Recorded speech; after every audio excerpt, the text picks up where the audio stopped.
இணைய செய்தி ஊடகமான நம்பிக்கையின் மாபெரும் 4வது நட்சத்திர விருதுகள் விழா விரைவில் நடைபெறவுள்ளது. திறமையாளர்களை அடையாளம் கண்டு அவர்களுக்கு உரிய அங்கீகாரத்தை வழங்குவதே இந்த விருது விழாவின் நோக்கம் என நம்பிக்கை குழுமத்தின் தோற்றுநரும் தலைவருமான டத்தோஸ்ரீ முகமது இக்பால் ரவுத்தர் தெரிவித்துள்ளார்.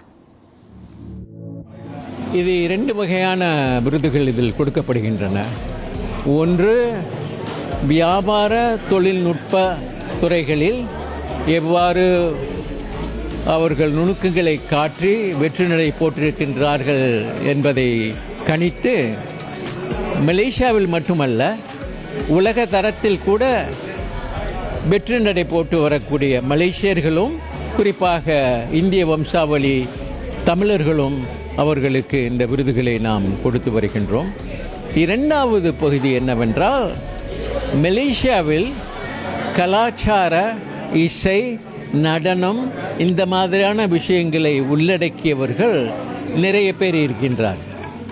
அதோடு இந்த விஷயங்களை மக்களுக்கு கொண்டு போய் சேர்ப்பதில் ஊடகங்கள் பெரும் பணியாற்றி வருகின்றன. குறிப்பாக அவர்கள் இது டெலிவிஷன் என்று சொல்லக்கூடிய அந்த ஊடகமாக இருந்தாலும் சரி, சோஷியல் மீடியாவாக இருந்தக்கூடிய அந்த ஊடகங்களாக இருந்தாலும் சரி, இவர்களுக்கும் ஒரு அங்கீகாரம் கொடுக்க வேண்டும் என்ற அடிப்படையில் இதுக்கு முனைப்பு காட்டியவர்களுக்கு விருதுகள் நாங்கள் வழங்குகின்றோம்.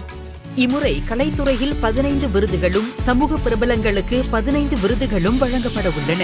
இதில் 23 விருதுகள் 10 நாட்கள் நடைபெறவிருக்கும் மக்கள் வாக்களிப்பின் வழி தேர்ந்தெடுக்கப்படுவர்.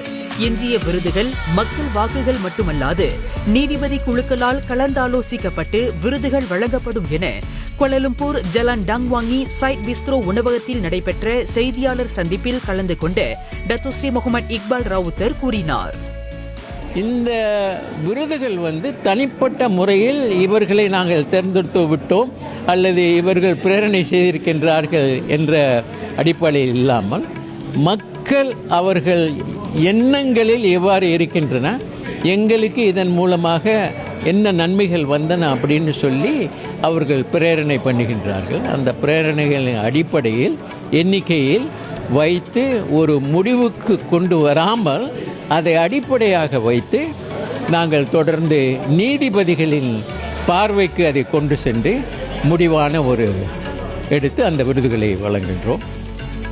மேலும் பேசிய டத்தோஸ்ரீ முகமது இக்பால் ரவுத்தர், மலேசிய மாமனிதர் துன் சாமிவேலு வாழ்நாள் சாதனையாளர் விருதும் கலைத்துறை வாழ்நாள் சாதனையாளர் விருதும் வழங்கி சிறப்பிக்கப்படவிருப்பதாக தெரிவித்தார். இந்த மாபெரும் நட்சத்திர விருது விழா Kuala Lumpur bank Rakyat டேவான் Tun Raza மாநாட்டு மண்டபத்தில் டிசம்பர் 4 மற்றும் 5ஆம் தேதிகளில் 2 நாள்களுக்கு கோலாகலமாக நடைபெறவுள்ளது.